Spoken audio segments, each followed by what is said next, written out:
Okay, I call this meeting to order. Good evening, everyone, and welcome to the Rent Stabilization Commission meeting of the City of West Hollywood tonight on Thursday, April 22nd, 2021. And I call this meeting to order. Please, everyone, follow me in the Pledge of Allegiance. I pledge allegiance to the flag of the United States of America and to the republic for which it stands, one nation, under God, indivisible, with liberty and justice for all. Thank you, everyone. You may have a seat.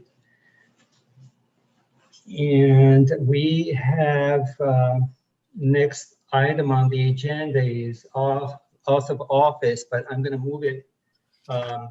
I'm going to move this item after the probably the manager's report. So the next will be a roll call, Mr. Secretary. Commissioner Copeland? Aye. Here. Commissioner, excuse me, Commissioner Ayers? Here. Commissioner Kirby's? Here. Commissioner Maggio? Here. Vice Chair O'Keefe? Here. Chair Topshin? Here, we have a quorum. Thank you, everyone. And next is approval of agenda. Do we have a motion to approve? Has anyone had a chance to review the items? So moved. We have a motion to approve. We have a second? Second. Okay, Vice Chair seconded. Can we have a roll call?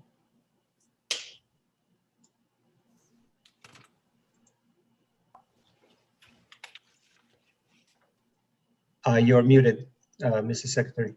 Thank you. Commissioner Copeland? Aye. Commissioner Ayers? Aye. Commissioner Kirby's? Aye. Commissioner Maggio? Aye. Vice Chair O'Keefe? Aye. Chair Topshin? Aye. Agenda is approved. Thank you, everyone. And has everyone had a chance to review the minutes from the last meeting on March 25th, 2021?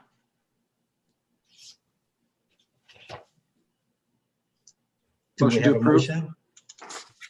We have a motion to approve the minutes. Do we have a second? We have a second. Second. Thank you. Can we have a roll call, Mr. Secretary? Commissioner Copeland? Aye. Commissioner Ayers? Aye. Commissioner Kirby's? Aye. Commissioner Maggio? Aye. Vice Chair O'Keefe? Aye. Chair Topshin? Aye. Minutes are approved. Thank you, everyone. And the next is public comments. Do we have any speakers at this time, Mr. Secretary? There is someone in the waiting room with a phone number. I'm not sure if it's public comment or not. I can admit them now. Yeah, let's check if it's within the appeal or it's just a general appearance.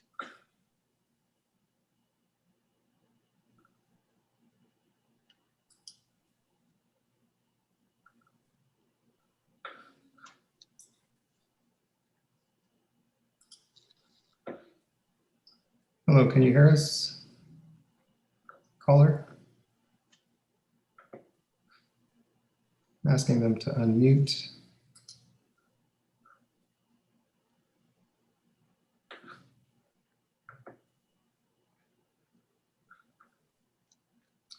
Hi, sorry about that.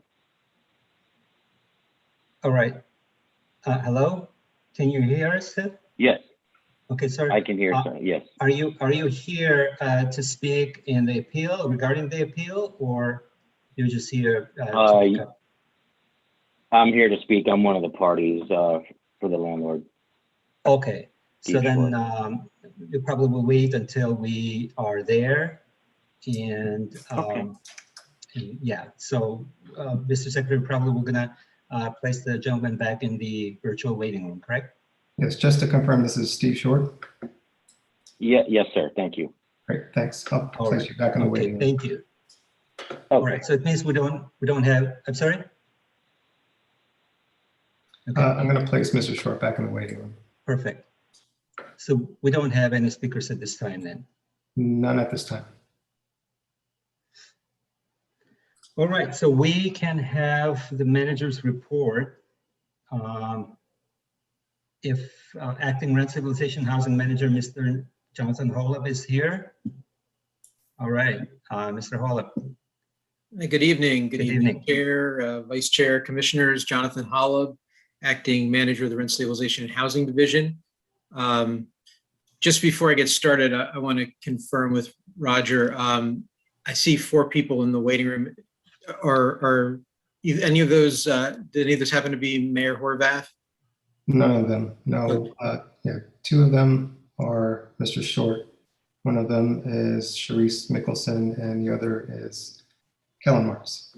Very good. Okay. I only asked because the mayor will be swearing in Commissioner Designate Kellen Martz, and I will stop my presentation if she arrives to do that. Okay. So just taking a look at the look ahead, we do have one appeal this evening. Next meeting, May 13th. We may need an election of a vice chair at that point. And I'll also be bringing forward tenant harassment ordinance revisions. I've bumped that item up because we have received a directive from Counsel to make amendments based on their guidance for that ordinance. And so I want to get to that as quickly as possible. So I'll be presenting a number of revisions to the ordinance at the next meeting for the commission to consider. The following meeting, May 27th, we have one appeal. On June 10th, we have one appeal, and then we will take up the issue of the adjustment of security deposit interest formula. On June 24th, the annual general adjustment will be announced. I hope to have some regulation amendments at that point. There's a number that I'd like to tackle with the commission. We can't do them all at one time, but hopefully we can get started sooner rather than later. On July 8th, that's the time for the reorganization of the chair and vice chair. We'll also receive a report back from the Ad Hoc Committee on Valuation Guidelines, which the commission recently established. And then nothing for July 22nd yet, but we always have the possibility of more appeals coming down the pike. Just a reminder to tenants and to landlords that information about the California COVID-19 rent relief program is available at housingiskey.com or housing.ca.gov. This is the portal for detailed information about the program, including the program application. Information may also be obtained by calling 833-430-2122. Again, that's 833-430-2122. And I see that Mayor Horvath has arrived, so I will wrap it up. Thank you. Thank you, Mr. Manager. Welcome, Mayor Horvath. It's such a pleasure to have you here tonight with us. And I know you are here to administer the oath of office to Kellen Martz. And please welcome. Thank you very much. Is now the time? Yes, it is. All right, excellent. Well, thank you very much for allowing me this honor and opportunity. And without further ado, Kellen, please raise your right hand and repeat after me. I state your name.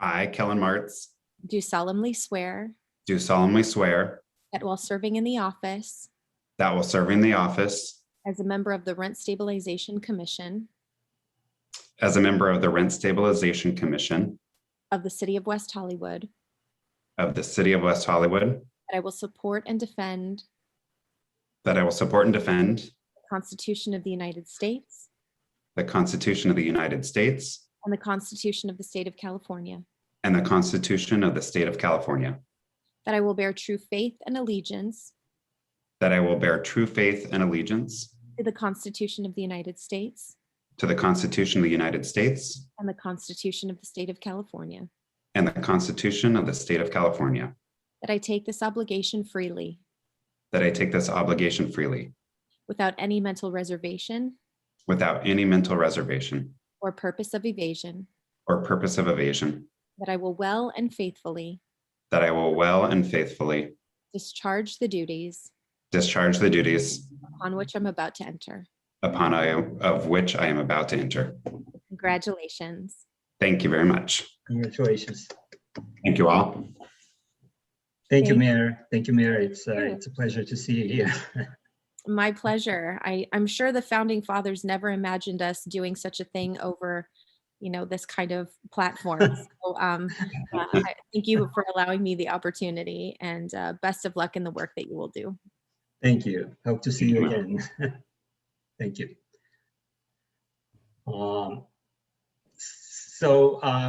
Manager's report was concluded, and I don't know if the commissioners, you had any questions for Ms. Manager. We can go back to that, and yeah, if commissioners, you have any questions, please, this is the time. Commissioner Kerpis? Yeah, I had a question, or I wanted to just make a brief statement to let the public know. Now, when people from West Hollywood, certain people from West Hollywood, because our border with Los Angeles, when they go onto the housingiskey.com to apply for rent relief, we have been getting comments from members of residents of West Hollywood that they're being denied and pushed over told to go to the city of Los Angeles. They do not need to do that. They can contact City Hall if they have questions on how to bypass that, or they can contact Assemblymember Bloom's office at 310-450-0041. We can assist with that. It's just a glitch in the mapping program that they're using. And that's probably because a lot of people are filing. Maybe that's the reason. Thank you, Commissioner Kerpis, for that comment. Any questions to Ms. Manager? All right. I guess I've seen none, and then we move on to the commission comments. Commissioners who would like to begin? Commissioner Copeland?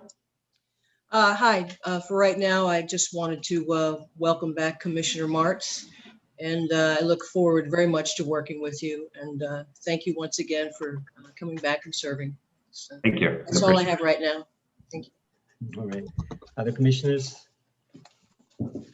Commissioner Kerpis? Two things. Of course, I wanted to welcome Commissioner Martz back. It's great to have you back. We missed you, your short vacation. The second thing I wanted to mention is that my office is doing, or Assemblymember Bloom's office is doing an event on Tuesday, May 4th from 5 to 6 p.m. It's going to be a Zoom webinar on how to get appointed to a state board or commission. We will have a panel discussion on how to apply, how to learn about the boards and commissions at the state level. Secretary Catherine Rivera Hernandez of the Governor's Appointments Unit will be there to discuss and explain to people and tell them how to apply, as well as Juan Torres, who's the Deputy Chief of Staff to Speaker Anthony Rendon. The governor has thousands of appointments that he can make throughout the state, through all the boards and commissions. And then the speaker also has not quite as many, but a couple hundred that he is able to appoint as well. And both have their separate application processes. And more information can be found on our website after tomorrow, once I put it up there on our website for the Assembly Member's office, or many people will receive email invites to it as well. But that's May 4th, 5 p.m. May 4th, 5 p.m. Thank you, Commissioner. Commissioner Maj, you're next. Yes, Kaylin, welcome back. Although you're not in an unusual category. I've been back twice. Agassi Topshin has been back twice, and Josh Kirby holds the record of 3 times. So it's not unusual, and I knew you would make this comeback. Welcome. Thank you. Other commissioners? Vice Chair? Wanted to say how glad I am to see Commissioner Martz back on the commission, and to also say that this will be my last meeting, which is why on the agenda for the next meeting, there's the election of the vice chair. So I've enjoyed serving with you all very much. Appreciate everything staff did during this really incredibly challenging time. I'm very proud that the city has done so much for renters with the eviction defense, the legal services to prevent evictions, the help with the actual making rent for so many months. And it's been an honor and a pleasure to serve with you all. Thank you, Vice Chair. Commissioner Ayers? Yeah, I want to just say thank you, Commissioner O'Keefe, for your service. And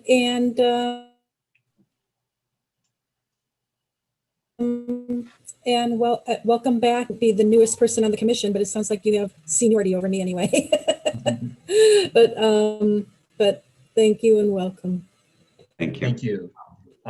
Commissioner Martz, I too want to welcome you back and congratulations. You were just on vacation, so let's put it that way. Thank you. And I'm really glad to have you back, and it's a pleasure, obviously, to serve with you on this commission, and I look forward to working with you. Thank you. Right now, you, Commissioner Martz. Yes, thank you all for the welcome backs. I really appreciate it.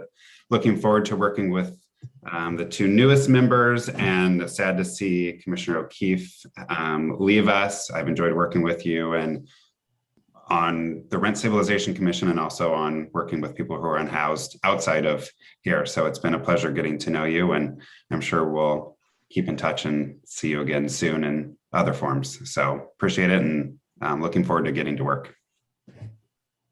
Thank you. Thank you. That concludes our at this time. We have another portion for our comments at the end of the meeting. So I would like to move on to the next item on tonight's agenda, which is the appeals section. And first of all, I'd like to check with Mr. Secretary and confirm if all parties are present. So I want to get that confirmation before we move on. Yes, I can admit them now.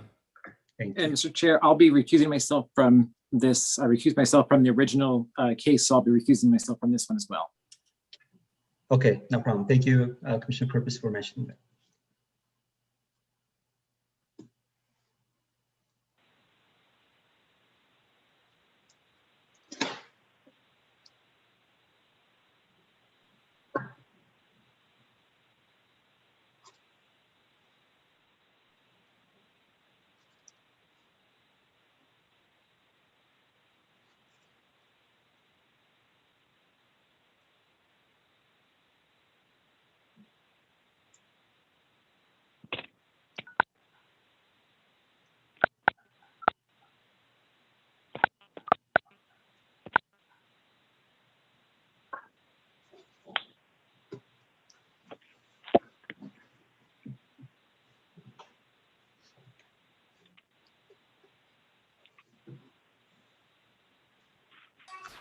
Chair, I believe all parties are present. Thank you, Mr. Secretary. So, all right, so we're moving forward to the appeal section, and we have one appeal scheduled tonight, and that is application D-4460, pertains to the property address 1224 North La Cienega Boulevard. This appeal hearing results from a hearing examiner's decision on a remand from this commission.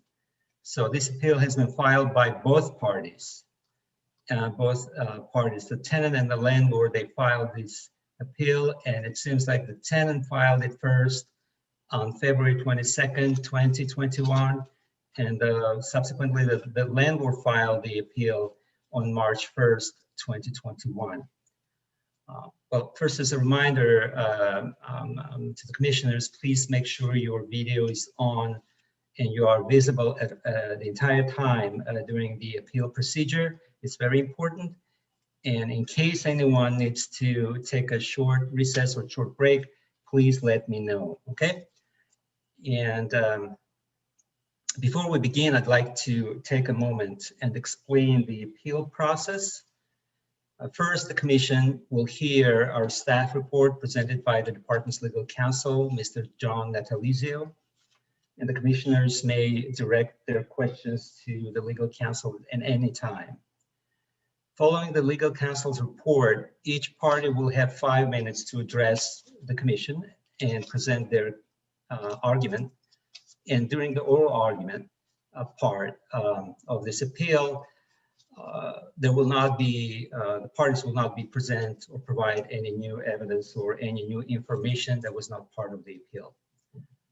Since the tenant filed the appeal application first, the tenant will go first and the landlord will go next. both parties requested to show video clips from the hearing as part of their oral argument. And I guess both parties have already indicated that they will forego the rebuttal and take the entirety of their 5 minutes at once. So the tenant will present the 5-minute video and the landlord will present their video, but they will use about 30 seconds for closing. As I said, will be no new evidence presented, and during the will not be making any comments while the video is played. All right, that's important. And both videos do appear to primarily consist of clips, videos the parties submitted to the hearing examiner. So this is not new evidence. So the commission may consider it.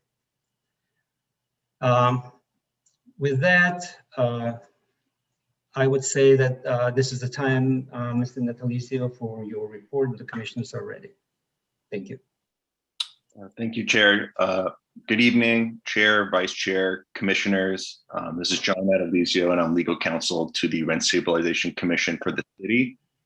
The original application was filed by the tenant back on June 18th, 2019, and she sought a number of rent adjustments for her unit located at 1224 North La Cienega Boulevard.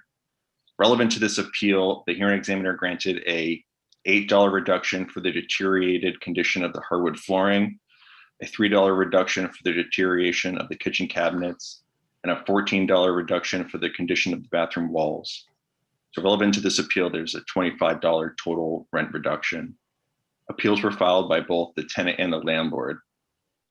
And at the original appeal hearing before this commission, the commission heard evidence that the tenant had refused the landlord entry on multiple occasions to perform work on the floors, kitchen cabinets, and bathroom walls. Tenant required the landlord to either take off or wear booties over the footwear. Pursuant to Municipal Code Section 17.44.040, a rent reduction can only be granted provided that the reduction or discontinuance was not caused by the intentional act of the tenant.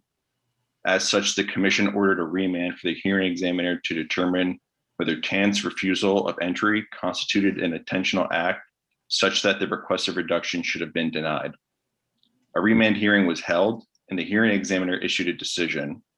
Relevantly, the evidence discussed in the remand decision revealed the following facts. As it relates to tenant, she believes that she may require, as a prerequisite to entering the unit, the removal of footwear or the wearing of booties over footwear. According to the hearing examiner, tenant admitted that she had prohibited access to persons wearing shoes, including the landlord and its representatives, from performing the maintenance work. As it relates to the landlord believes they do not need to take off footwear or wear booties, and that landlord has admitted to refusing to wear booties since 2019. The hearing examiner determined that the tenant's denial of access to landlord did not constitute an intentional act blocking repairs. The hearing examiner found that tenant's conditions were reasonable, and both parties have filed appeals. Tenant's appeal application regarding this remand decision does not appeal the decision and does not select a legal ground for which the appeal is based. Tenant specifically states that she is not appealing because of the hearing examiner being in error, but states that she is providing corrections and clarifications regarding the determination. The RSO permits that the decision of the hearing examiner may be appealed, but does not permit an appeal for clarification and corrections.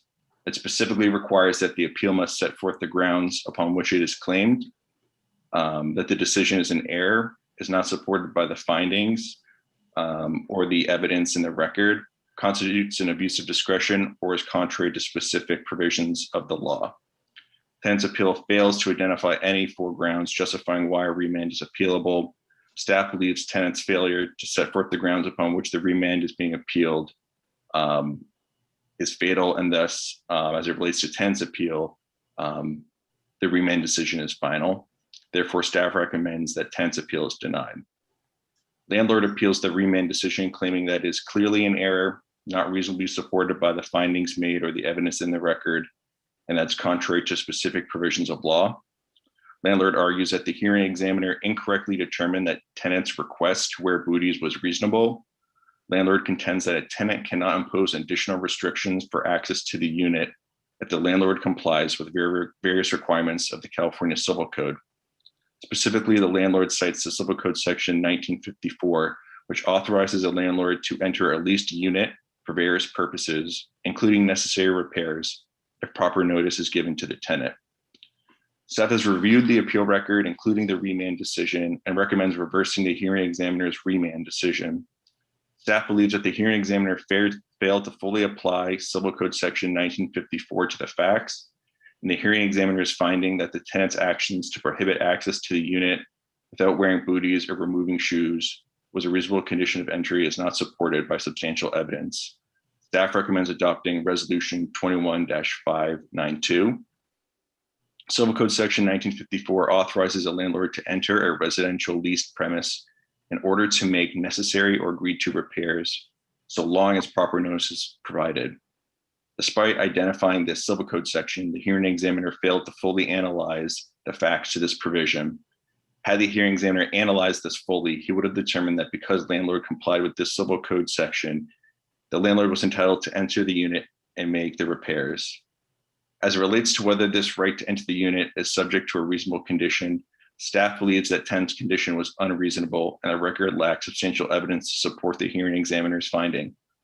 Ultimately, the hearing examiner bases his reasonableness justification on the premise that the tenant has the right to protect her flooring, which he does not support with factual or legal justification. There's no evidence submitted in the record other than tenant's opinion that objectively showed if landlord wore shoes, the flooring would be irreparably harmed. Additionally, tenant does not own the floors. Should landlord damage floors while performing necessary work, there are remedies available to tenant to either get the floors restored by the landlord, which is already being demanded, seek a corresponding rent reduction, or pursue other options available to tenant. As it relates to the intentional acts, the hearing examiner cites the Municipal Code section 17.44.040 and 17.56.010, which summarily provides that where a failure to perform the work or restore the housing service was caused by an intentional act of the tenant, the commission may restore the rent.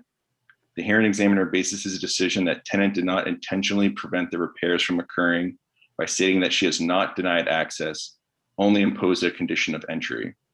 He concludes that if landlord's representatives took some sort of action to protect the flooring, the work could proceed. Staff believes that this basis conflicts with Civil Code section 1954 and evidence directly contradicts these assertions. Here, the evidence in the record is clear that despite compliance with Civil Code section 1954, tenant refused access to the landlord and its representatives because of their refusal to comply with her condition. Plainly stated, staff believes that this is an intentional act, and this intentional act prohibits the landlord from performing necessary maintenance.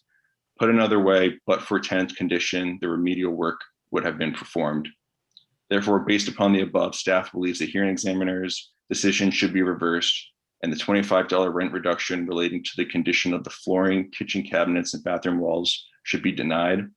Staff believes the hearing examiner failed to properly analyze the issues under Civil Code section 1954, and staff also believes the hearing examiner's findings were not supported by substantial evidence in the record.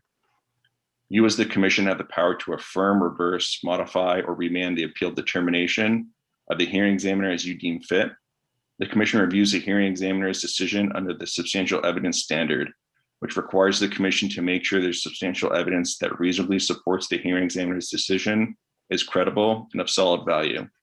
If the evidence is found, the decision must be upheld, even if there is also evidence that could support a different outcome.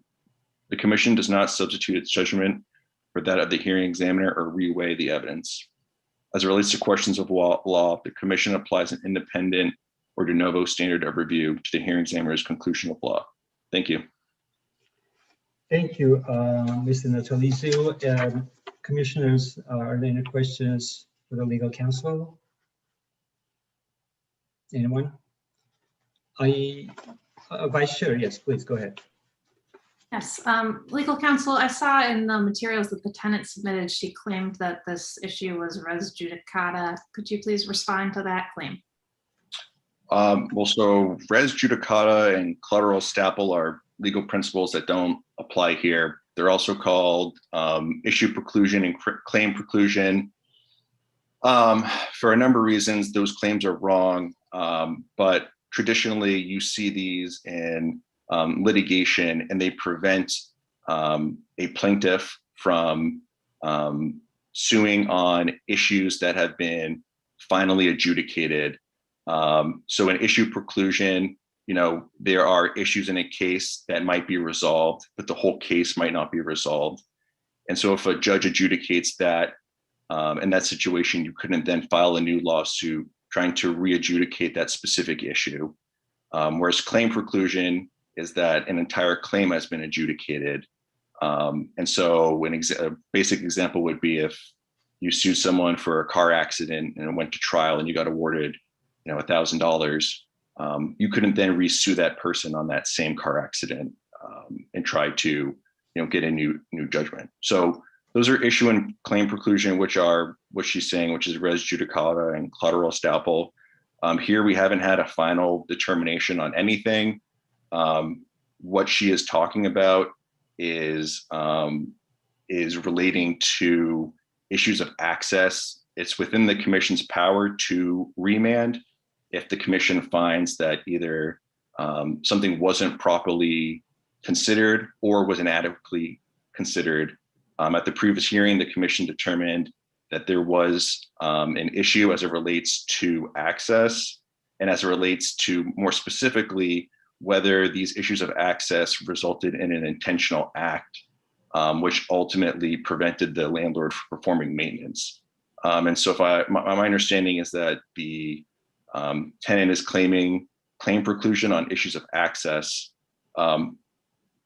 However, that hasn't been decided by this commission.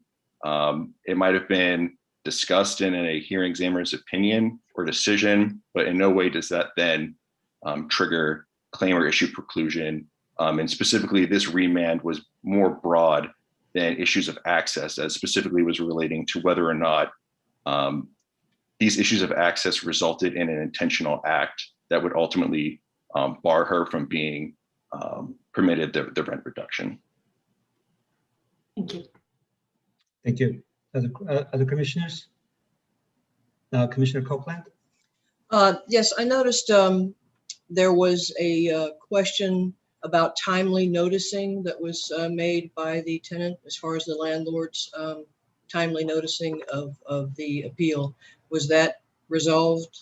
I mean, it was noticed in time to her as required. Well, I guess I can't make that decision. That's up for you guys. But what the issue is that the tenant is claiming that the landlord did not mail the appeal application and materials prior to submitting the appeal. She cites to a form provision. There's a in like the checkbox area of the appeal form. It says something at the end like what is required of an appeal, and there's something that says that you've served the appeal application before filing the appeal itself. It was staff's position that the landlord submitted the appeal timely to the city. The regulations that govern this make no mention of having to serve the appeal on the tenant prior to filing with the city. It's just a statement in the form. Here are the regulations in the RSO govern. And ultimately, a few days later, the tenant was provided with the appeal application, including any sort of argument and evidence by the landlord. And so staff's position is that there's no prejudice ultimately to the tenant.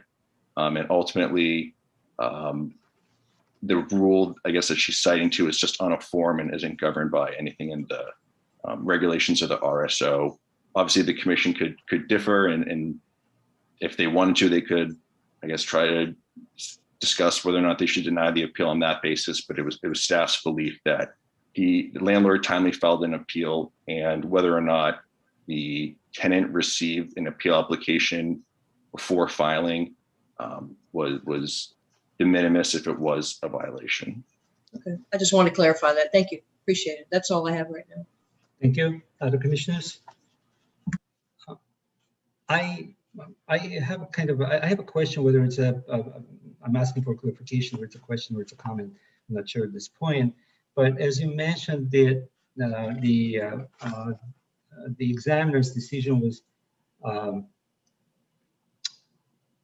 the examiner's decision was the tenant's request was reasonable because the tenant was concerned about the floor preservation. But if when I read the tenant's testimony, it states that she requires Buddhists for her health and safety as well as floor preservation, and she's very religious, etc., etc. So I think for the for the clarification, I don't think the examiner's decision was only solely based on being this reasonable, not because the tenant's concerns of the floor preservation. Am I correct? Because that's what I'm reading in the testimony, in the hearing testimony. I guess to that extent, I can't tell you whether you're correct or not. If you guys, as a commission, want to deliberate on what were the bases for her denial of entry, you can do that. And if there are legal questions as it relates to reasonableness, as it relates to those reasons for why she would deny entry, you can ask me, but I guess I can tell you whether or not what you're saying is right. That's up to the commission to determine. Okay, fair enough. Fair enough. Thank you, legal counsel. All right, with that, I'm gonna open the oral argument portion of the appeal. And I'd like to invite first Mr. Cherise Michelson. And Ms., before you begin, please state your name and state of residence for the record. And since you are going to have the, or just confirm if you're going to have the 5-minute video presentation.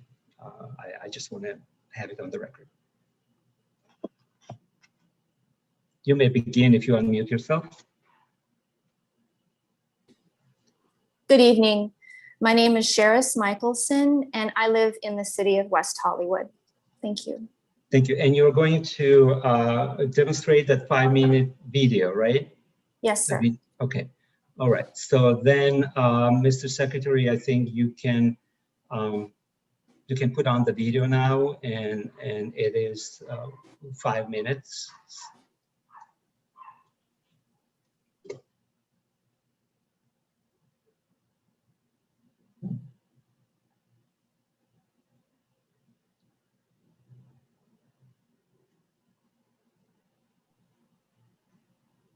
I'm so sorry, there's no sound. There should be a sound, right? Yes, there is no sound. Okay. Mr. Secretary, can we check, please, on the sound? Thank you.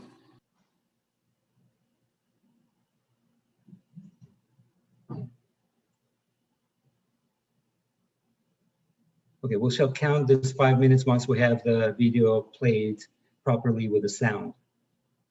Steve Short signed under penalty of perjury that he mailed me his appeal by the deadline to file, which was March 1st, 2021. Mailing me the appeal must be done prior to filing and must be done by the deadline to file for the appeal to be valid. Mr. Short lied to the city under penalty of perjury, which is a crime, as he mailed his appeal to me on March 4th, 2021, 3 days after the deadline. I ask the commission to reject the landlord's appeal. This is a written policy that we don't take off our shoes or put on socks or booties. I'll decide whether access has been afforded. The law of collateral estoppel applies to the second remand hearing, as does res judicata. The remand hearing should be barred on these grounds as the exact matter and claim of access was already heard and determined by the same parties during the first hearing. The outcome was the same for both. I provided the landlord access. The second hearing was noted as a rehearing by the hearing examiner in his determination because he had heard and determined the same matter during the first hearing. The hearing examiner said on record during the second hearing that he hadn't ordered the second hearing. The second hearing happened because the city's legal department wrongfully stated in their paperwork that the hearing examiner hadn't made a determination on access when in fact he had. The legal department's misinformation inspired the commission to vote for a separate remand hearing on access. Not affording access gives the landlord ground to evict me, which is his goal, which he verbalized to me. During the second remand hearing, 3.5 hours of testimony was heard and more evidence than what city rules allowed was accepted, which the legal department was behind. And again, the conclusion was, I provided access. Since I began my tenancy in 2011, guests have removed shoes or worn booties. They can't create new rules to existing tenants. Whether they give them to you or not, you were here before those rules. An established policy between a landlord and tenant can't be changed on a whim. Both parties must agree to a change. Landlord reps have removed shoes or worn booties in my unit for nearly a decade.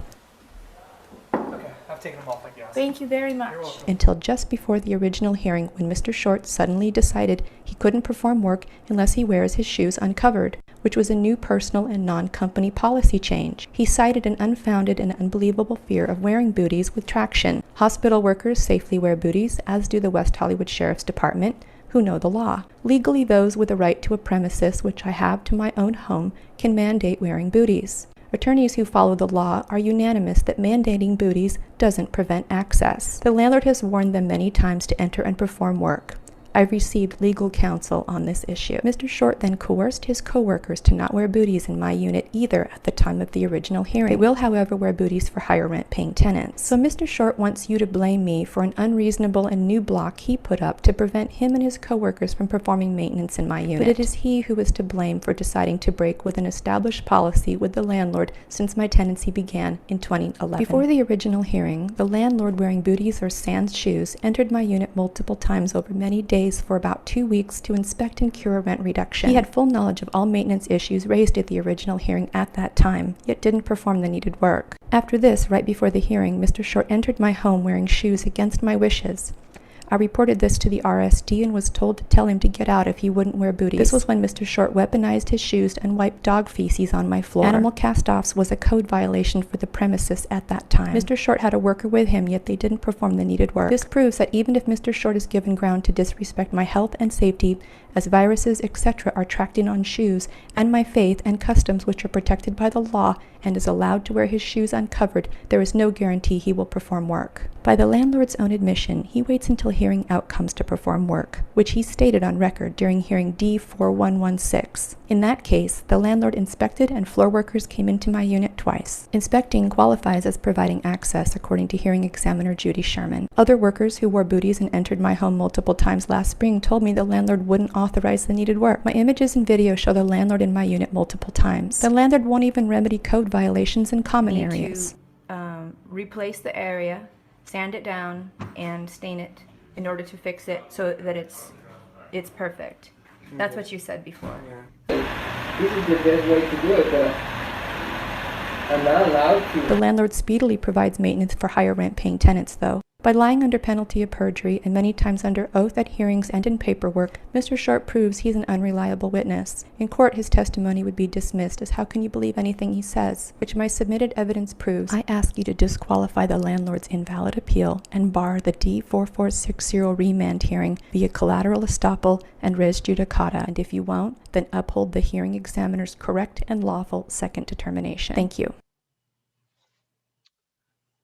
Thank you, Ms. Mickelson, for the video presentation. And let me ask the commissioners if commissioners, you have any questions that you would like to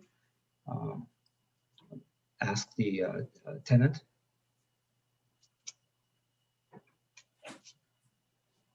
Okay, I want to ask a question, or maybe a couple of questions. Ms. Mickelson, so you mentioned the company's policy change in the video, and that was also mentioned in the hearing. Did you, when you moved in 2011, was there a housing policy or any policies in addition to the rental agreement that you received, or maybe it was something in the rental agreement? What policy we're talking about here? A verbal policy. A verbal policy? Yes, which is illegal. My rent. I'm not sure about that, so I don't want to comment on that. But what I'm saying is that policy was in regards to whether or not the landlord can, or landlord's representative or workers can enter the unit with a, when entering the unit, they have to wear the booties or they have to remove the shoes. Was there a specific policy about that? Yes, it was my specific policy that the landlord upheld and agreed to. And it was in place from the beginning of my tenancy, just up to the original D4460 hearing in 2019. Yeah, so it was part of your initial term when you rented in 2011. That's what you're saying. Yes, sir. Okay, but yes. it was in verbal form. No written document exists at that time. Correct. My lease was also verbal as well. Okay.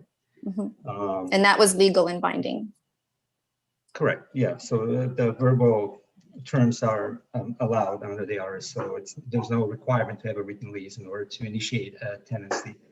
The other, I would say the follow-up question maybe, throughout your tenancy from 2011 until, recent times, have you ever allowed the landlord to enter the unit for any reason, whether repairs or, I don't know, collection of rent or for any reason, to enter the unit and where the landlord was not required to remove the shoes? Landlord, when I say landlord, there could be landlord's representative, workers, managers, whoever. There has only been 2 times that the landlord has worn shoes in my unit. The first was when Steve Short entered and I asked him to remove his shoes. He would not do so and proceeded past me against my wishes. And to which I went to the city and I spoke with the rent stabilization department. And I was told that I had the right to tell him to leave and that I should tell him to leave if he would not remove his shoes or put on booties. And what was it? This was, I believe this was in 2018. Okay. Because he was wearing booties he was taking off his shoes in 2018, but then he did not do it that one time. And then again, right before the this hearing, the original hearing, he did that again. And it was against my wishes. And I told him to remove his shoes and he would not. And again, I went to the city and again, I was told to tell him to get out. Okay. All right. Yes. So that there were a couple of instances, but you were not approving that. So you would correct. You would protest that. That's all right. And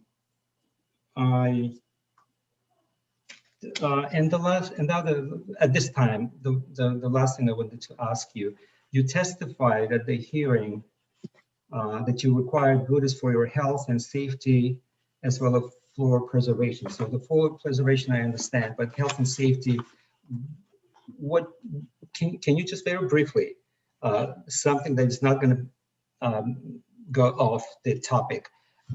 What did you mean when you stated that at the hearing? What I meant by that was that dirt, bacteria, dog feces, which was tracked into my home, and other dangerous debris. There's been a lot of construction work around my unit, and I don't want that tracked into my home. I'm a very clean person. I have a pet, and I want to protect myself from those elements as well as viruses. Viruses can be brought in on shoes. And so for my health and my safety and for my personal faith and customs, I remove shoes when I enter my home, and all guests do as well. And if they don't feel comfortable removing their shoes, I offer booties. And I have had legal counsel on this issue. And I was told that it is perfectly acceptable to require booties or to remove shoes. However, you need to offer the booties, which I do. I have my home is my home, and as one attorney pointed out, does the landlord get to come into my home and sleep in my bed. He doesn't. He doesn't have the right. I have a right to my home.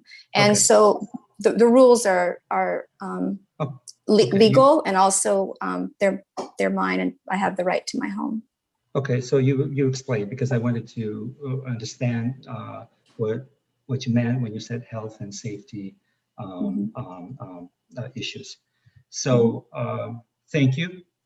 Thank you. And now I would like to invite the owner, the landlord, and to come forward.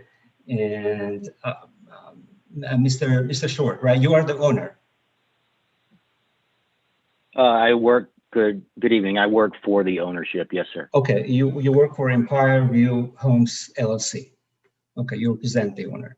All right, so Mr. Short, now this is your time. And as I think you indicated that you also have a video to present, and that at the end of the video, which will be less than 5 minutes, you would like to reserve 30 seconds for your closing argument. And you will be allowed to do so. Yeah. But before you begin, I'm going to ask you to, for the record, to state your name and the city of residence, and and that we will begin the video after that. You may begin now if you unmute yourself, sir. Thank you. My name is Steve Short. I live in Los Angeles. And real quick, before we start the 5 minutes, what I planned on doing is speaking a 1 minute or so, maybe 90-second introduction, play a 3-minute video, and then close with a couple of remarks. That's fine. As long as that will be within 5 minutes, that's okay. Yes, I would just ask, I'm sure by the time I finish my intro, there might be 4 to 5 seconds before the video rolls. And I hope I will get that time. I hope that will be, because I can't control the video, so I would like to reserve to have that time if I need it at the end. It's just okay. Had that. All right. So yeah, that's fine. So let's get started. So you can state your name and the city of residence. And Mr. Secretary, you heard the owner's, the landlord's request, and you can adjust the clock as indicated. Thank you. You may begin, Mr. Short. Thank you. Just starting my timer. Okay, very good. Thank you. August 13th, 2019. August 14th, 2019. Can you first represent yourself, please? Can you state your name and city of residence before you begin your testimony? Absolutely, absolutely. Steve Short. I live in the city of Los Angeles. Thank you. And I hope the timer starts now. Thank you so much for your time, Commission. August 13th, 2019, August 14th, 2019, August 15th, 2019, August 22nd, 2019, January 23rd, 2020, April 2nd, 2020, April 23rd, 2020. These are the dates that the tenant refused access to us. On August 12th, 2019, the date before the 7 dates I just mentioned, she let us in, me and my maintenance guy, Mark, let us in to go over her list of 19 issues that she reported to the city. We were in the apartment walking around in shoes for about 20 minutes, and it was no problem. The very next day, August 13th, and 6 days or 6 other dates after that, when we're starting to do the work, that's when she stopped us. And the tenant, you'll notice, hasn't presented any real legal evidence as to how it's okay to prevent access to the landlord. Her argument seems to go back and forth between I gave full access to I have personal reasons for denying access. You've heard about, maybe heard or read about it in her letters to the commission and the city about PTSD and religion. However, I believe that PTSD and religion was never brought up by the tenant until the staff report was issued, until the staff issued an opinion that the tenant did not agree with. If there were feces, there would be about 20 pictures in the record. There are not. That's an outright untruthful statement. In my video, you're going to see a bunch of hostility. You're going to see the tenant say that she never prevented access, followed by videos showing her preventing access. You'll also see a clip submitted by the tenant that shows her letting us into her unit However, she puts words on the screen which state that we went in illegally without access. Sorry So to that just interrupt, strains Mr. Short. credibility. Please roll the video.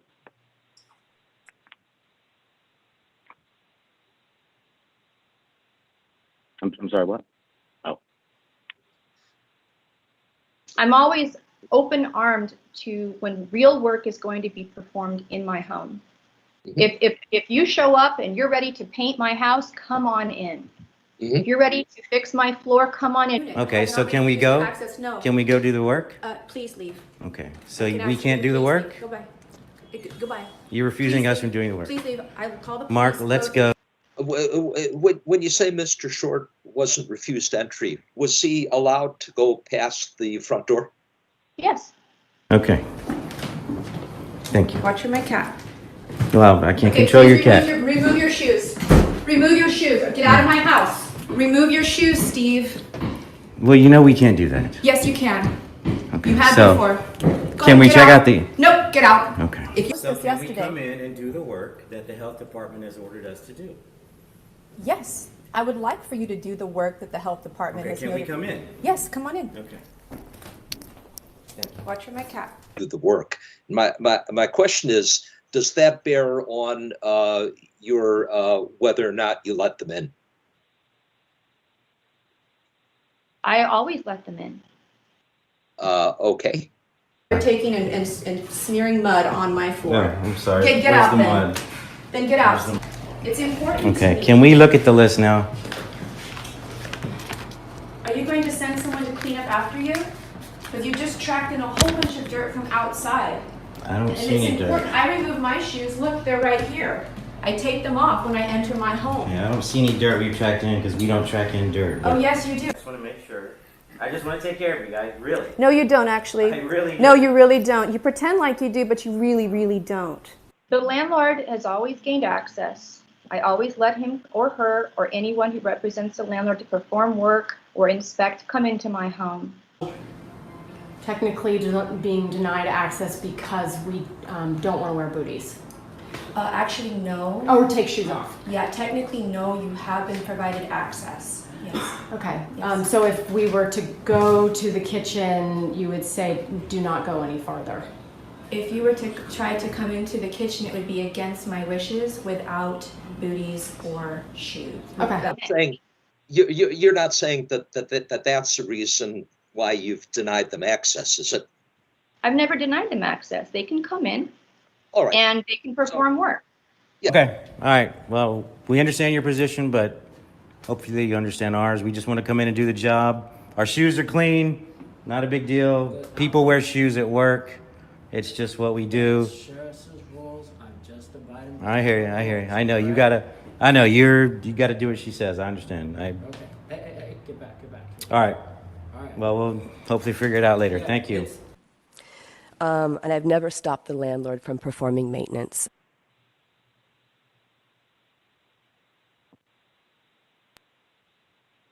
You may continue, sir.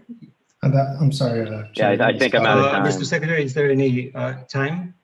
There's no time remaining. There's no time. All right. Okay, thank you. Thank you, sir. Commissioners, any questions to the landlord? Commissioner Ayers, please. Yeah, Mr. Short, on the times that you came to the tenant's unit, did you give the required advance notice? Yes, we do every single time. We find that we have to do that because there have been times where we agree verbally to show up on a certain date, and then when we show up, we say, "Oh, can you come back in 30 minutes, or can you come back in an hour?" So we always give notice every single time with this particular tenant. Thank you. Other commissioners? Commissioner Martz, please. Yes, can you speak to, obviously we saw in the video that you wanted to wear shoes. Can you speak to the tenant's assertion that there was a lease agreement that you would do X, Y, or Z regarding shoes or booties? No, there's no oral agreement. There's no written agreement like that. And in fact, there is a written lease agreement, which I think might even be in the record, but there's a written lease agreement, and there's never been any agreement to take off shoes. I think staff put it best in their report. They said, in general, the tenant has not let people in wearing shoes, and in general, the landlord refuses to take off the shoes. Got it. Thank you. Other questions? Okay. Commissioner Copeland. Hi. Could you tell me if this policy of not wearing shoe coverings or putting down builder's paper, does this go for all of the units that the property owner has? This is a standard procedure for, and is it normal for you to accompany the workers when they come back to do the work, or just when you do the initial inspection? Or do you normally It's not come back with them? normal. Myself, it's not normal, but to put it as nicely as I can, we always want 2 people there when we're either having interactions with this tenant or at her apartment. So that's why you come back with the workers when they show up to do work or try to do work? You normally will accompany them back. Okay. Right. That's Yeah, all in I this have case, on that. we feel it's just, okay, thank you. Thank you. Other commissioners? I have a couple of questions. You testified that there was a recent change in the policy. Am I correct? In regards to wearing the shoe, whether or not to wear a shoe or remove the shoe when enter the unit. Can you just tell about that, but not go off topic? Yes, sir. I did not testify to that, although the record will show that initially, we try to work with every tenant. So initially, I myself did go in. I removed my shoes at her request because I'm trying to work with her. I don't even know her. I'm trying to cooperate. But after doing that once or twice, it just felt a little too slick, especially when I came back with my maintenance guy, when I was there to help him actually do work, to be walking around on socks or in slick booties in an awkward position, bent over, reaching up, or holding something heavy potentially. You just want to be stable, and I don't think it's unreasonable for someone to want to have stability. I hope that answers your question. But there was no change in policy, right, per se, as there was a policy that did you issue any letter or any notices saying that the policy will from now on will be that my workers will not be required to remove the foot wearing? Was there anything like that in writing, email, or letter? In writing, no, but we made it very clear.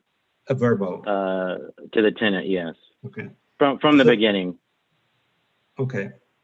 But the tenant, before she testified that there was a verbal agreement that she could. The verbal agreement was that whoever enters the unit will have to wear booties or remove the shoes. So can you confirm that there was agreement like that? I can't confirm there was a verbal agreement, and I will note that the tenant did not say who the verbal agreement was with. The tenant is very, has a lot of things to say, but she didn't say, oh yeah, so-and-so said this, because it didn't happen, I believe. Oh, so it wasn't you at the time she rented in 2011? No, sir. Okay, all right, fair enough. Now, you also you just stated that in the past you would remove the shoes, right? I've done it once or twice, yes. Okay. In 2017. Okay. You wouldn't find it unreasonable to remove the shoes if you entered the unit with your shoes and the tenant asked to remove it, and so you would just remove it because the tenant wanted that. Yeah, the first couple of times I wasn't there to really do maintenance. I wasn't, and again, I didn't know the tenant back in 2017 too well when I started. I was just trying to cooperate and trying to build some trust or build some rapport. But just walking around on that floor, that painted floor with socks or booties, don't believe it's safe. Okay. Not at all. And I think the last question at this time, can you comment on what was the question about in that video clip? There was a scene about mentioning something the health department. What was that scene about? Okay, so in addition to reporting, like in this case, 19 things to the city that we've supposedly, done wrong, the tenant, which is her right, but the tenant reports multiple things, often the same thing she reports to you, to the health department. Okay. In that particular time, we were there to look at the health department issues. Okay. And while we were there, we were going to try to look at the issues here too. In this case, because while we're there, we might as well do everything we can. But if we can't get access, it makes it really tough. Yeah, because I thought there was a health department inspector there or something like that. It's just I wanted to clarify, but there wasn't a health department inspector there, or representative from the health department. All right, that could be outside of this discussion. So I appreciate that. Thank you for your responses and for your testimony, both tenant and the landlord. So with that, if no questions to either the landlord or the tenant, commissioners, I'm gonna close the oral argument portion. All right, with that said, so oral argument portion is closed, and the commissioners may begin our discussion, but before we do so, if you have any questions that you would like some clarification from the legal counsel, this is the time. Yes, Vice Chair.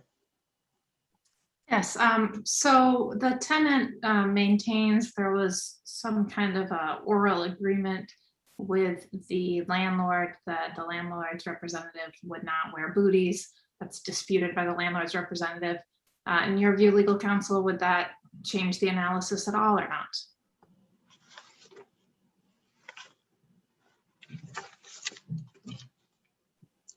Thank you.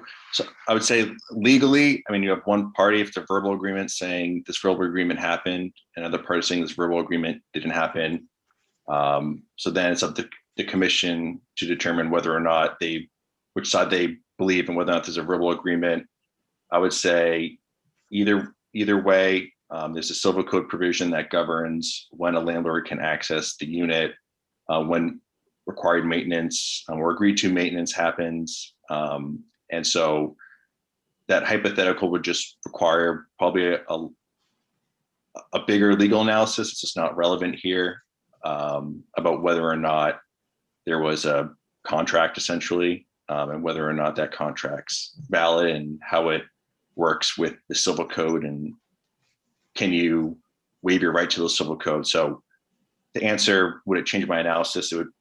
It's too complicated, I guess, on the spot to give you an answer, but I think legally, if there's a verbal agreement and the parties are disputing whether or not there was or wasn't a verbal agreement, then it's up to the commission to decide who they believe.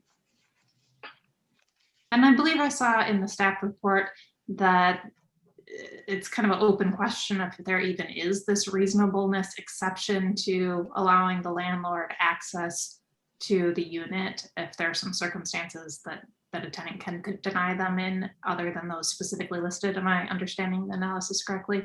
That is correct, Vice Chair. Thank you. Thank you.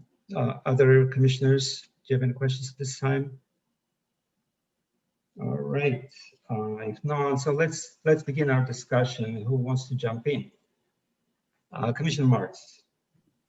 Yeah, I will start this one off. I agree with the staff recommendation. I don't think there is substantial evidence to support the hearing examiner's decision. I'll go through a couple of the points that the parties made. I agree again with legal counsel. Res judicata and collateral estoppel, in my opinion, don't apply here.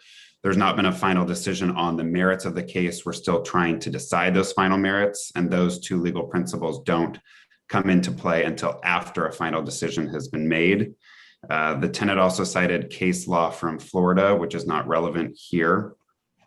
On the topic of the mailing, one, I don't think that's relevant here. As legal counsel said, that's a recommendation or a rule that's put on the form, but there's no municipal code or actual law that backs it up. I also don't think we're the appropriate party to be reviewing stamps on letters to determine whether they're real or not and timing, but I don't think it's relevant. The tenant testified about her faiths and customs, but in all the videos that never came up. It was just a desire not to have dirt and dog feces in the house. So I don't find that argument credible. Under the Civil Code 1954, which governs the entrance of a landlord and when they can and can't, there's no basis under that rule or anywhere else that I've seen to demand that shoes come off or booties. That type of issue, I've done landlord tenant law for a long time, real estate law.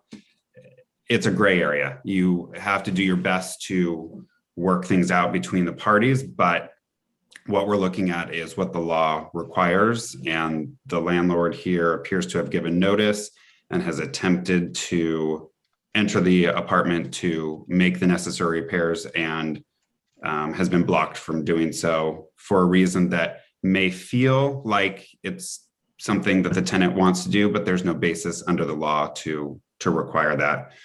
And then last but not least, I believe there is a written lease in place that was testified to. In the law, there's what's called the parole evidence rule. And basically, we have to look at what is in the four corners of the lease, and anything outside of that, such as a purported verbal agreement, wouldn't be considered under the law. So even if that agreement did happen, I don't think we can consider it here, but I didn't find that credible because both parties say something different from each other. So with that, I would agree with the staff recommendation. Thank you. Thank you, Commissioner Martz. Commissioner Maggio, please. I could not concur more, Kalen, with your remarks. Can you speak up, please, Commissioner? Can you hear me now? Better. All right, it's the best I could do. If my volume is too low, I'm sorry. I do concur with the remarks that Commissioner Marks has made. Almost entirely, I would like to add my own comments in regard to the tenant, where I think that her demands are really extreme. And I think there's really a double standard here. She allows a dog to come in and out. She doesn't put booties on a dog. And yet that dog could have been the reason why feces or dirt could have been drawn in. I don't have it. I can't imagine, it's my turn, ma'am. I can't imagine having workmen doing this type of work, working with tools, hammers, saws, ladders, wearing booties. They need protection for their feet. I do not think it's safe, and they could slip. Maybe in some cases booties over a shoe, but without it, no. And so therefore, I just cannot agree with any of this. Thank you. Thank you, Commissioner Maggio. Next is Commissioner Ayers.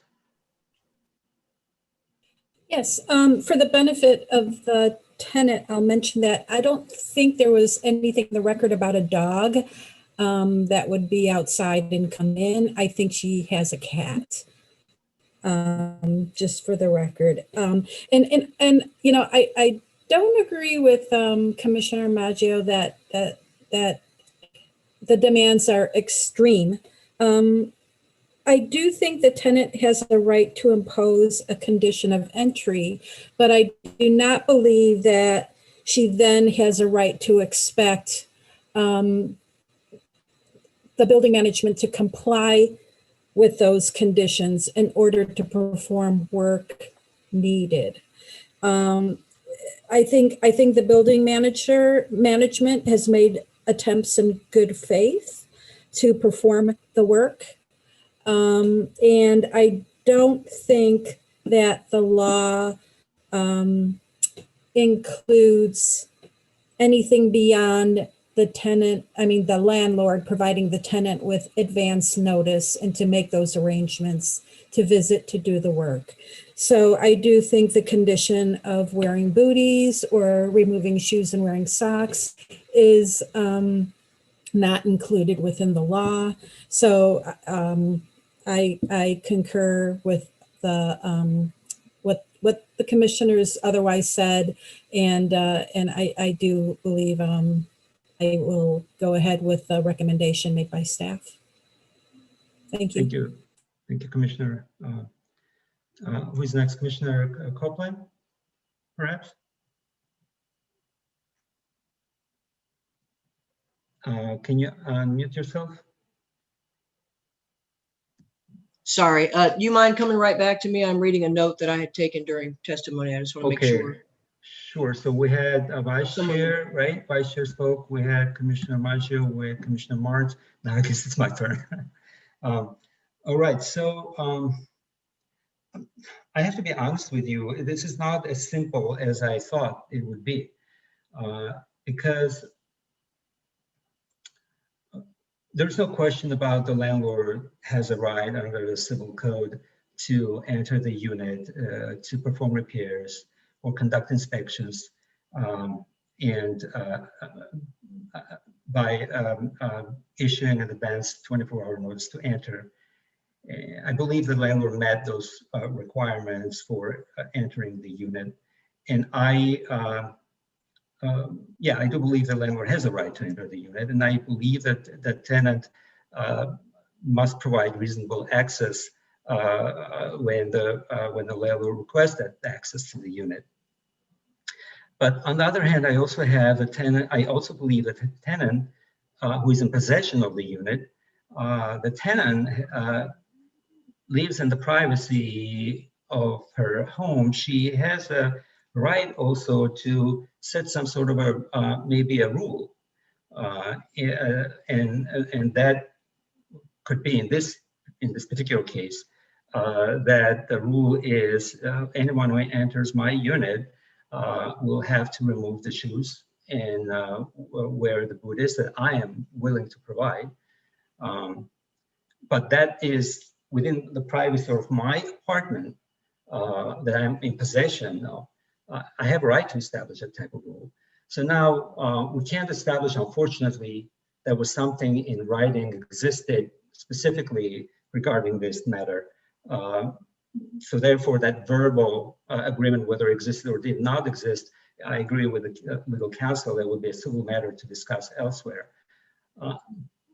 The question before me is, as a commissioner, is there a substantial evidence for the examiner to rule that the tenant's request was reasonable? I don't see there's anything extreme in that. And I do believe it's a reasonable request to, when somebody comes into my house, to remove the shoes, if I'm requesting to do that. I don't see any extreme in that request. So particularly when, when the tenant testified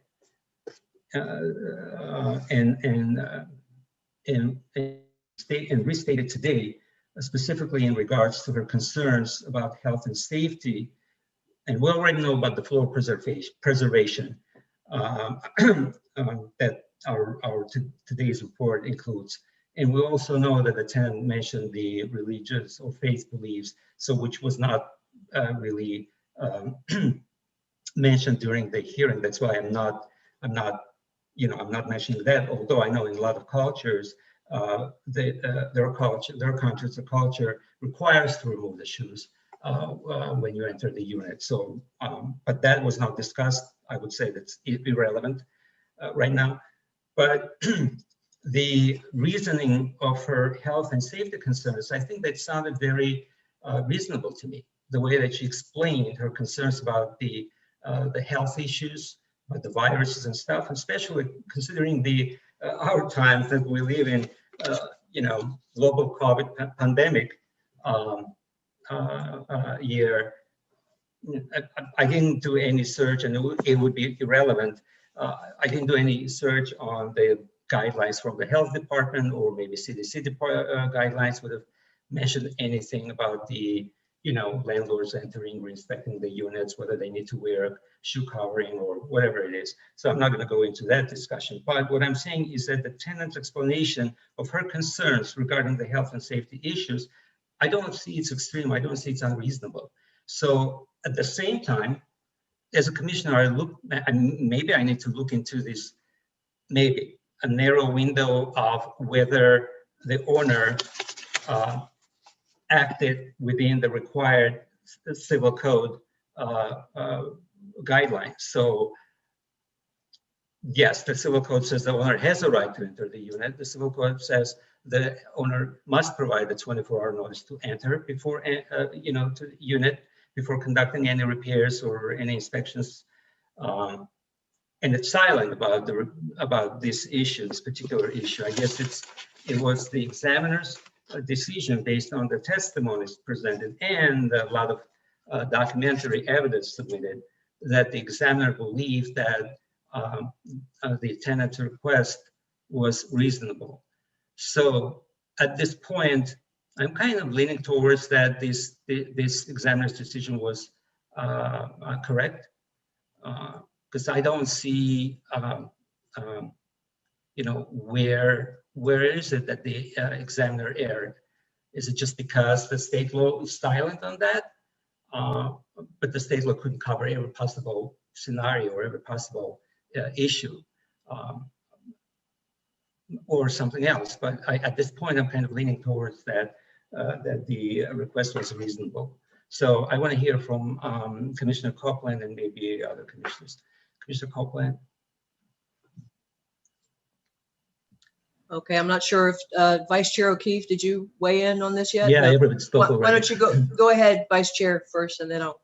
If you prefer to wait, but usually Vice Chair second to last, so I'm happy for you to go first if you're ready and want to. Sure. No, go ahead. Okay. So I agree with Commissioner Martz's analysis and staff's analysis. I would vote to overturn the hearing examiner's decision. The civil code section does not explicitly include a reasonableness exception. So if we were going to read one into it, I think I would be a little bit more narrow than what I might read, say what's reasonable if you're inviting a friend over when it's somebody that is going there as required by city code to remedy something they've been ordered to remedy. Certainly not having shoes on, a person could get splinters. The other day I stepped on broken glass that I thought I had cleaned up a month ago. Things like that can happen. There can be health hazards. And as was mentioned, the floors are smooth. Repairs encompass all kinds of things like bringing in refrigerators, which I had happened very recently, things that really are not probably that safe to do with booties on. So I'm not even sure that reasonableness would be read into it at all, but if it were, I'd read it in a little bit more narrowly than just what you'd read for inviting a guest over for tea. So I would say that the duty to repair doesn't apply if the tenant interferes substantially with the landlord's obligation. And also under our rent stabilization ordinance, they forestall rent adjustments for a substantial reduction of housing services if it was caused by the intentional act of a tenant, which not allowing someone to enter without this added condition would qualify as. So that's all that I have. Thank you, Vice Chair. Commissioner Copeland. Thank you, Vice Chair, for going first.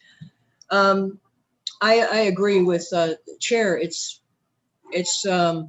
difficult because it doesn't sound unreasonable, and the hearing examiner had a lot of evidence to look at. It doesn't sound, and it's not uncommon for people to ask to remove shoes, wear booties, put down builder's paper in high-end homes, or for custom or religious reasons or health reasons. It's not unheard of.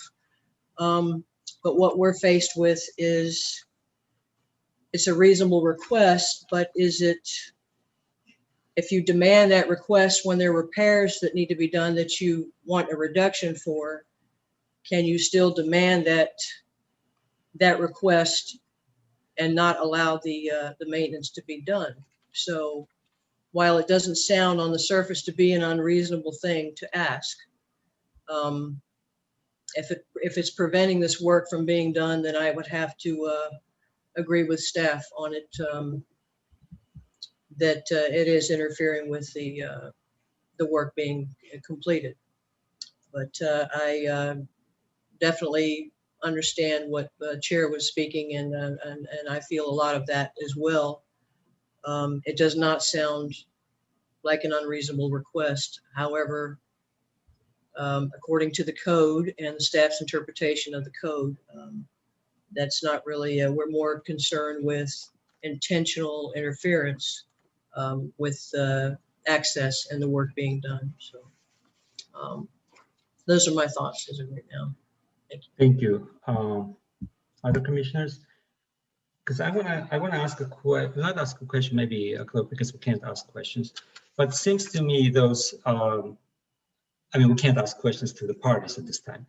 But the Buddhists that, and I saw them in the clips, I think those type of Buddhists that you wear over the shoes. The commissioners agree with that? Because if we're talking about, you know, there were multiple options that the tenant offered the landlord. Wear the Buddhists or remove the shoes. So if you remove the shoes, if you remove the foot wearing, obviously it's going to be hard to perform the work. And in that case, I would agree that would be unreasonable request, unreasonable demand by the tenant. If I'm inviting someone, a plumber, to do a work in the bathroom, so it would be unreasonable to say, hey, you go and do it barefoot. So that's unreasonable. Or change the windows. What if the glass breaks? But the other offer was, here it is, I purchased those Buddhists. Why don't you wear them? And if you're wearing the Buddhists, you're wearing over your shoes. You're just not, you know, bringing the dirt inside the unit. So I don't think that's unreasonable. I don't think if this option wasn't there, I would say that was an unreasonable request for the tenant to require the landlord to enter barefoot. But asking to wear the Buddhists, at least put the Buddhists on, so that you will be safe. But at the same time, you're not going to contract virus or dirt and bring it into the unit. So that part makes me think that this request is not entirely unreasonable. And another thing is that whether or not there was agreement, verbal or not, or written or not, so the fact, and both parties confirmed, that in the past, throughout the tenancy from 2011, there were many instances when the landlord or the landlord's representative entered the unit and knew and had knowledge that this is the requirement for this unit, for this tenant, that whoever enters must wear the Buddhist or must come in and remove the shoes. So that was already on the record, and both parties acknowledged, the owner acknowledged that. And so therefore that was not something new that, let's say, the tenant imposed unilaterally some sort of a new rule in her apartment after what, 10 years, over 10 years of residing there, and the landlord gave a notice, let's say last week, comes in and the tenant says, oh no, you're not allowed to go in because you're wearing the shoes. Wait a minute. You've been living here for 10 years, never asked me to do so, to remove my shoes, and what happened today? So that was not something new. That was something that the owner was aware that this was a rule, and whether there was confirmation of verbal agreement or not at the time of renting, that's irrelevant. What's relevant is both parties confirmed that throughout the tenancy since 2011, on multiple occasions, the owner or landlord or the landlord's representative did wear the Buddhists or remove the shoes. So those two points make me think the request was not unreasonable, and there was not an intentional act because of that. So I know that you raised the hands. I think Vice Chair raised it first and then Commissioner Marks. Yes, actually, Chair, I would argue that the type of booties it seems like she's using are these soft booties. They're not slip resistant kind of booties that you would give to a workman. They're more like soft booties that I do believe would compromise. But that would be speculation. We cannot go that way. We cannot really speculate on that. I think that we saw in one of the videos, one of the workmen wearing the booties. And, I know the difference. I know visually the difference between one of those soft booties that you slip over your shoes, and I've worked in restaurants where there's another kind of booty that they give in commercial environments. But that's irrelevant because it was not discussed. Sorry, I don't want to cut you off, but that was not discussed at the hearing, and that will be speculation. So I don't want to go. But you're the one who brought up. No, I brought up because that's on the record. Whether the booties would compromise the ability for the workmen to do their job. No, that's something you introduced, so that's something that I'm just commenting on. And the second thing I'm commenting on is that what was the second point that you just made about the owners in the past? Yes, if the owners in the past did agree to wear booties, well, I think it can depend on the circumstances. If they were there just to look at the work needed, to assess the work needed, and they weren't actually doing work, maybe they felt comfortable wearing the booties at that time. But when they came back to do the actual work, maybe they felt like they needed to not wear the booties in order to feel like they wouldn't slip, that they can keep their footing, that they can feel comfortable doing the kind of, comfortable and safe doing the kind of work they needed to do. So that's it. Thank you. Vice Chair? Yeah, you had said, Chair, that you believed that this was an agreement from 2011. The landlord's representative said he'd only been there, I believe, since 2017. So the only assertion we have from 2011 to 2017 is the tenants, who had also claimed in the video we were shown that she never denied entry. And we know that many of the contentions she has were disputed by the landlord. So I just wanted on the record that we can't assume that's uncontested. We don't know if it's contested or not. We don't know if the landlord was ever tried to get in before 2011. And I think we've all kind of said our piece now. So I'd make a motion, unless I did see Commissioner Marks had his hand up, unless you have. Yeah, let me go around other commissioners. They have questions before we make a motion. Commissioner Marks, please, and then Commissioner Maggio. Yeah, I think most of this final part of this discussion is irrelevant. I don't think that there is anything in the law that says that there's a reasonableness standard, as the Vice Chair has said. So whether booties that have slips on them or don't have slips on them or barefoot, to me, it's all irrelevant because the law doesn't allow these requirements to be made. And if we start going down the road of deciding what's reasonable or not, it's a very slippery slope what tenants can impose on their property management company, especially when the tenant is the one requesting repairs to be made and then is now putting up roadblocks that have no basis in the law to prevent the repairs to be made that they've been requesting since the middle of 2019. So I just don't think that there's any reason to have this. And I agree with the Vice Chair that we should put this up for a vote. Thank you, Commissioner Maggio. I'm going the second round since everybody spoke twice. I think it's fair to ask other commissioners. Commissioner Maggio. Booties are an unreasonable demand. And that's basically the statement. And I certainly am ready to make a motion if you would like that. Thank you. Commissioner Copeland, anything? Okay. So, no, I don't have anything further. Thank you. And I just want to clarify the statement. When I mentioned the initiation of the tenancy in 2011, per the tenant's verbal statement in 2011, there was a verbal agreement. I didn't say that there was that was confirmed by the landlord. What I said is the tenant testimony was in 2011. There was a verbal agreement with the owner, with the landlord, allegedly.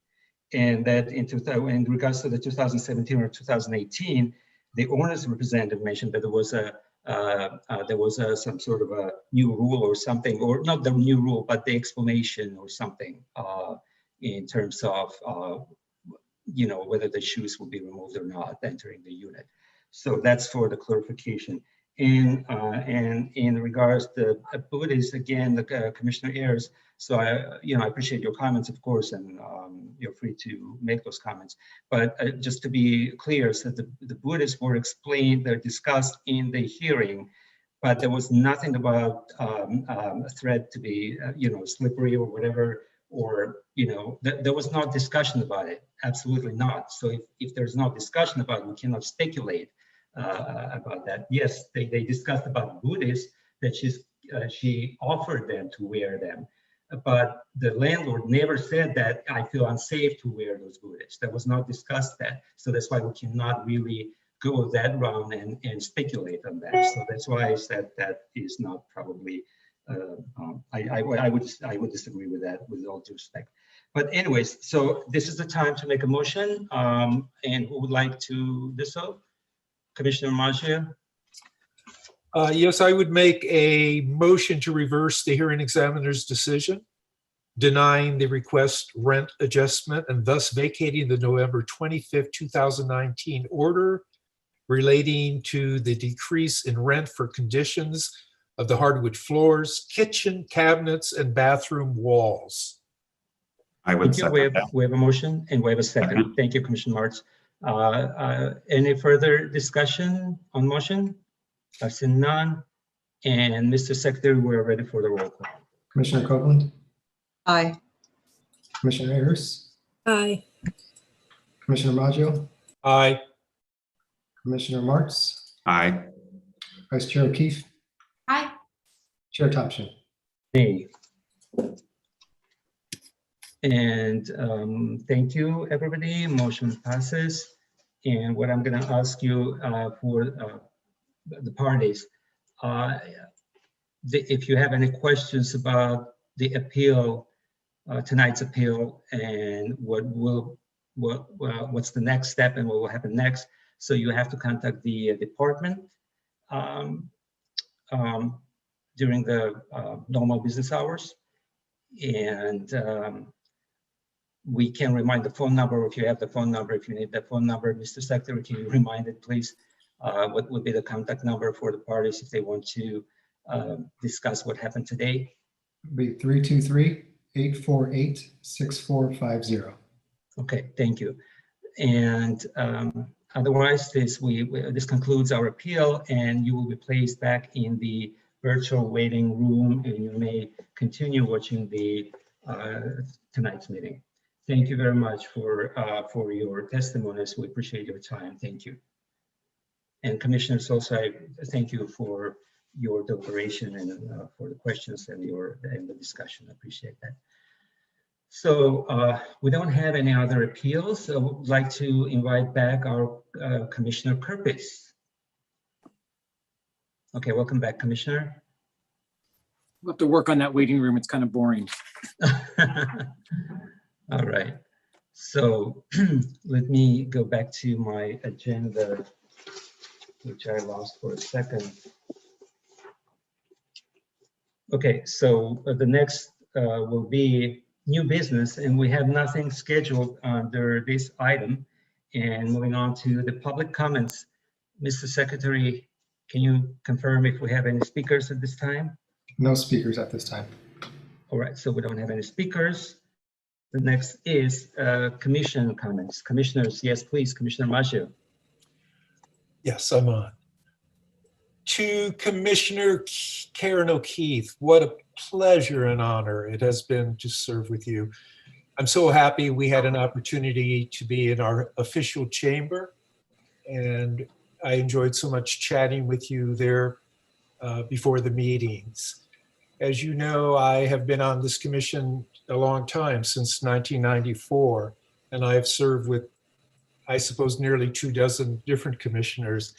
And I have to say, you are amongst the finest and most intellectual of all commissioners. And I want you to know that, and I hope you will find your way back, hopefully to this commission, and if not this commission, another commission. You are a great asset. Thank you so much. Thank you, Commissioner. Commissioner Martz, please. I want to echo the same comments to the vice chair. It's been great having you on the commission. It's sad that we are two ships passing in the night, coming and going. But like I said earlier, I am sure we'll see you on another commissioner board and being involved in public life. So I appreciate that. And I especially appreciate your commitment to biking, bike lanes, bike safety, everything biking, because it's not something that I've always been passionate about. And so having someone spearhead that and always keep it kind of in the back of my mind has been a good learning opportunity for me. So I really appreciate that. And on a separate note, the City of West Hollywood is doing an East Side Community Priorities Plan. And so for anyone that lives east of Hayworth, which is right by Fairfax, they're looking for people to give their priorities. There was a plan a couple years ago to do priorities. They're working through that plan, but they want people to give input on what should be the priorities going forward. If you go to weho.org/eastside or just Google weho.org Eastside Community, you can give your input there. I live on Hayworth, so right on the border, and I made my voice known. So I encourage everyone else to do that. Thank you. Thank you, Commissioner. Commissioner Ayers, anything? Yeah, just briefly, the California Department of Aging is doing a survey. They're seeking they're seeking public input, a report that they're putting out, prioritize for the future. And since housing and transportation are major issues in the city, I just encourage everyone who has, our aging population in mind to go to the Department of Aging website and fill out their survey. Thank you. Thank you. Commissioner Copeland, did you speak? Not yet, but I just wanted to thank Vice Chair O'Keefe for her service, and it's been wonderful working with you this short time. And I appreciate that you were actually the one that called me and welcomed me and answered questions before my first meeting, and that was much appreciated. I'm sure we'll be seeing you again here or elsewhere. You're very engaged in the community, and there's no doubt about that. And it's been a pleasure, and love to stay in touch. And thank you, and welcome again to Commissioner Martz. And for the reminder about the East Side, I also live on Hayworth, and probably I think in the same block maybe as you do. So I appreciate that you brought that up, and welcome back once again. I'm very happy that you're back, and looking forward to working with you. Thank you, neighbor. Commissioner Curtis, you've been quiet the whole day today. I know. I just wanted to also thank Vice Chair O'Keefe on her service to the commission.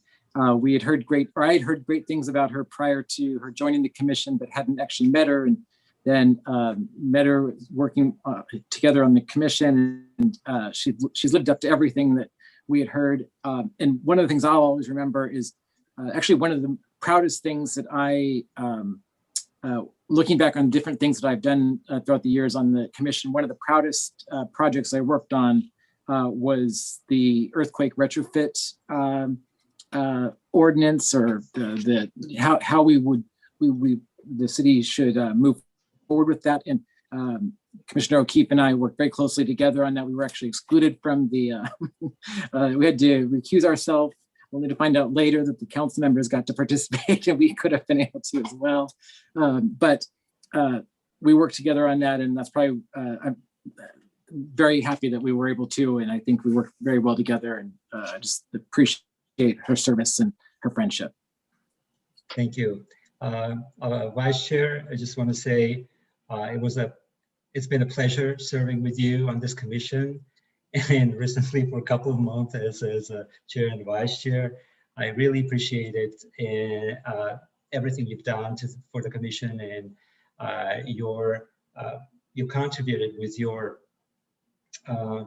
very bright arguments whenever we had those interesting and very complex cases, and the discussion that you brought, there was something new, and not necessarily we always agree, you and I, but we sometimes voted differently, and that's the beauty of the process. But I always listen to your arguments, your statements. You're a very passionate person. You're involved, engaged in this community, and you really do care about people and about the residents of West Hollywood, about the community, and that's really awesome. And you've done a great job as a commissioner, and I was really happy to serve with you. And I think for a year or more, we were sitting next to each other, right, when we had these live meetings. And you're a wonderful person also, and I wish you good luck. And I'm pretty sure we're gonna see you around, and just stay in touch. Thank you.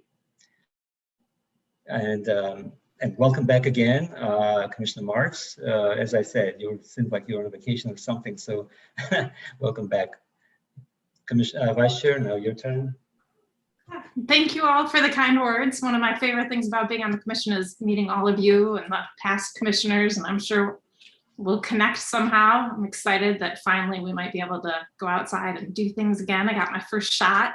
It was not very difficult. I hope everybody else in the city and the state and the country do so that we can stop this horrible death toll that's happening. I know a couple people with long COVID, and I'm very excited that the light is at the end of the tunnel, and hope I'll be bumping into you and there'll be city events in the not too distant future. Thank you, Vice Chair. Thank you very much.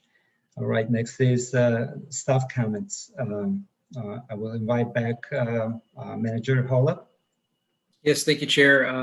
I just wanted to reiterate the Commission's comments to Vice Chair O'Keefe. Thank you so much for your service. I say this on behalf of myself and the entire staff of the division. It was a real pleasure working with you, and we wish you all the best in whatever you do for the city next. And also to welcome back Commissioner Martz. It's a pleasure to have you back here, and we all look forward to working with you as we all move forward. Thank you. Thank you. Anything from the legal counsel this time or no? I'll just echo what everyone is saying and welcoming Commissioner Martz. We haven't met yet. I'm a new face on this square. And so I hope Acting Manager Hollab and I can set up a time to meet with you and talk. And I also wanted to thank Vice Chair O'Keefe for her service. I wanted to thank her for her patience with me as I got accustomed to this. Based off of everyone's remarks, it's very clear that you're going to be missed, and your insight and comments are invaluable. And so just wanted to thank you for that and wish you all the best.